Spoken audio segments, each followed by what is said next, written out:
Jadi sebetulnya rezeki itu sederhana. Kalau kita mau bergerak, aktivitas, datang rezeki. Ya, Anda lapar, haus. Kalau diam aja nggak akan selesai hausnya. Tapi kalau Anda ke belakang tanya, Pak, maaf saya tuh haus sekali. Keluarlah air minum dari DKM. Ya kan? Tapi saya juga lapar, Pak. Emang Bapak nggak bawa makanan ke sini? Enggak, keluarlah kemudian makanan. Jadi kalau kita mau bergerak, ada itu rezeki. Anda keluar tuh. Begitu di perempatan jalan kan orang cuman prit, Anda parkir. Tiba-tiba dengan peluit itu baru keluar sedikit prit. Kadang dia nggak pakai peluit sekarang itu. Mundur, balas kiri, gitu kan? Kita tanya kenapa emang yang kanan kan sudah dibalas sama yang kiri. Balas kiri, balas jalan. Dengan kalimat gitu aja Anda mengeluarkan uang kan? Kasih oleh Anda 2.000. Makasih Pak.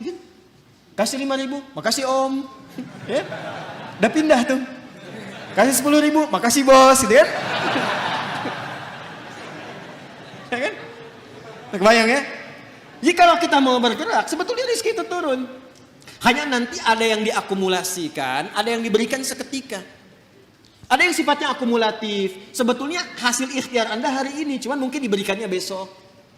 Pernah nggak Anda cari pekerjaan? Bahasa manusia ditolak di sini, tolak di situ, tolak di sini. Pernah ya begitu ya? Tapi tiba-tiba setelah seminggu, 2 minggu, 1 bulan, Anda mendapatkan pekerjaan yang tawaran gajinya di luar ekspektasi Anda. Pak mau nggak nih? Ada peluang 9 juta. Ternyata itu hasil ikhtiar Anda dari hari pertama, kedua, ketiga dapatnya itu. Paham sekarang ya? Itu hukum pertama. Jadi nggak bisa mendapatkan rezeki dengan diam. Selalu ada ikhtiar. Tapi jangan sampai ikhtiar itu, awas. Ditempuh dengan bentuk yang negatif. Atau didapatkan dengan cara ikhtiar misalnya, maaf ya, bukan dalam gerak yang positif. Negatif itu kan bisa maksiat, ya, atau pengertian yang kedua tidak bergerak sehingga sakit. Dengan sakit itu rezeki datang. Paham nggak? Anda nggak minum sampai sakit, tuh kan? Nah, begitu sakit, tiba-tiba datang orang nengok, bawa buah, gitu kan? Bawa makanan. Jangan diikhtiarkan dengan sakit untuk mendapatkan itu. Paham? Atau yang kedua dengan cara maksiat. Seseorang menempuh maksiat, menempuh cara yang tidak dibenarkan, yang menimbulkan persoalan. Sesuatu yang menimbulkan persoalan, kemudian persoalan itu bisa diurai sehingga lurus kembali, keadaan yang lurus benar gak ada soalnya, itu disebut dengan halal namanya. Dari kata ahalla yuhillu. Kata ahalla dari kata halla. Orang Arab kalau mengatakan hillul mushkilah artinya, atau hillul ahbal, benang yang kusut bisa diurai lagi. Sehingga dia menjadi lurus. Sesuatu yang lurus yang tidak ada persoalannya disebut dengan halal namanya. Jelas? Nah maka ketika Anda menempuh mencari rezeki ini, carilah yang lurus-lurus saja. Cari yang lurus, jangan cari sesuatu yang membuat kehidupan Anda jadi kusut. Karena itu segala bentuk pintu yang mengantarkan pada kekusutan hidup, yang memungkinkan Anda menjadikan hidup bermasalah, dilarang oleh Allah. Jangan lakukan ini, jangan kerjakan ini. Lawan dari sesuatu yang lurus, yang larangannya ditampilkan sehingga mencegah kita dari kesulitan, disebut haram namanya. Karena itu dihadirkan lawan halal itu dengan haram. Halal pada asalnya menunjuk pada keadaan lurusnya, sedangkan haram hukum pencegahannya. Saking sayangnya Allah kepada kita, saya inginkan hidupmu itu lurus, jangan ada masalah. Jangan sampai kamu bapaknya yang korupsi, anaknya yang dibully. Jangan sampai bapaknya yang bermasalah, anaknya yang di sekolah yang diserang oleh teman-temannya. Anak SD diteriaki, bapak kamu koruptor ya, bapak kamu koruptor ya. Apa Anda tega melihat anak Anda bermasalah di sekolahnya hanya karena perbuatan bapaknya? Tuh. Maka kata Allah yang lurus-lurus saja. Gak usah menipu, gak usah korupsi, gak usah nyogok, lurus aja. Kan tadi tahu rizkinya sudah ditentukan, gak akan tertukar. Besok meninggal juga kok. Mau meninggal besok? Paham gak? Paham sampai sini ya?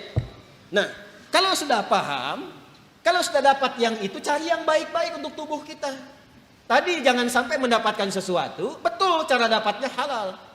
Cuman mengonsumsi yang lain yang kira-kira gak sehat untuk tubuh. Dapat harta dengan halal, beli durian. Durennya bagus, tapi kalau makan duren 100 biji, kan masalah. Maka idealnya dapatkan dengan cara yang benar, konsumsi dengan cara yang menyehatkan. Cara yang menyehatkan itu bahasa Arabnya thayyib. Dari kata tabba, ya kan?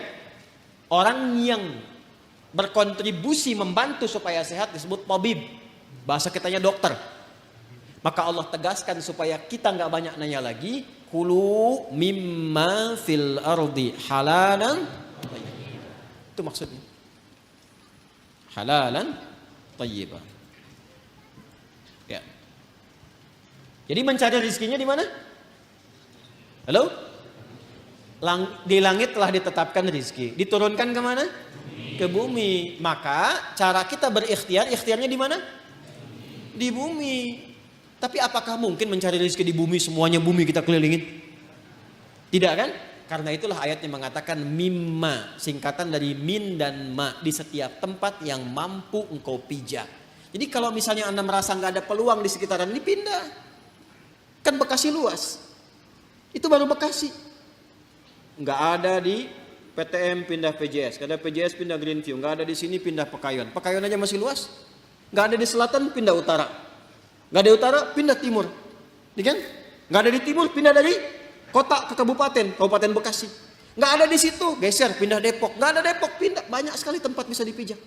Jangan jadikan alasan ketika nggak menemukan di satu tempat, Anda berbuat maksiat. Bukan Anda di sana maksudnya ya, ini contoh aja umum. Jangan jadi alasan, kalau Anda tidak mendapatkan di satu tempat, jangan jadikan pijakan itu untuk berbuat maksiat. Aduh, udah sekarang susah Ustaz jadi yang halal, itu aja yang haram susah. Kenapa sih harus selalu banyak alasan? Allah sudah menjamin, kenapa manusianya bikin susah? Paham sampai sini?